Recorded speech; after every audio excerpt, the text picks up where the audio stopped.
আমাকে যদি কেউ কোশ্চেন করেন যে তোমার প্রিয় খাবার কী, আমি নিঃসন্দেহে বলবো আমার প্রিয় খাবার ভাত।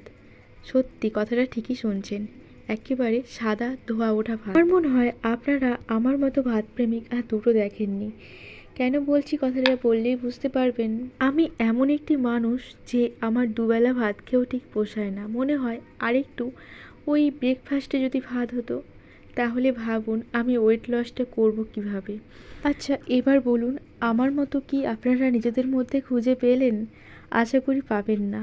পেলে অবশ্যই জানাবেন, তাহলে জানবো সত্যি এখনও পর্যন্ত এই জেনারেশনে দাঁড়িয়ে আমার মতো অন্য কেউ ভাতপ্রেমিক আছে। আজকে আপনাদের সাথে ভাতের গল্পটা করার আমার একটিই কারণ, আমার ওয়েট লস জার্নি শুরু হয়ে গিয়েছে আর সেখানে আমাকে ভাতের পরিমাণটা অনেকটা পরিমাণে অ্যাভয়েড করতে হচ্ছে, যে কারণে আমার তো দুঃখের শেষ নেই বলে বলতে পারেন।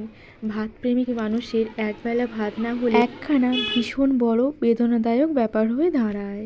যেখানে আমার ওয়েট লস জার্নি শুরু হয়ে গিয়েছে সেখানে বলাই বাহুল্য ভাতটা আমাকে একেবারেই অ্যাভয়েড করতে হবে। হয়তো অনেকটাই কষ্ট হবে এই ভাতটাকে ত্যাগ করতে আমার, তবুও চেষ্টা করব নিজের স্বাস্থ্যের কথা ভেবে কিছুটা পরিমাণ হলেও ভাতটাকে অ্যাভয়েড করার। আপনাদের সাথে অলরেডি অনেক বকবক করে ফেললাম, আর টাইম নেব না। আজকের মতো বাই, সবাই ভালো থাকবেন।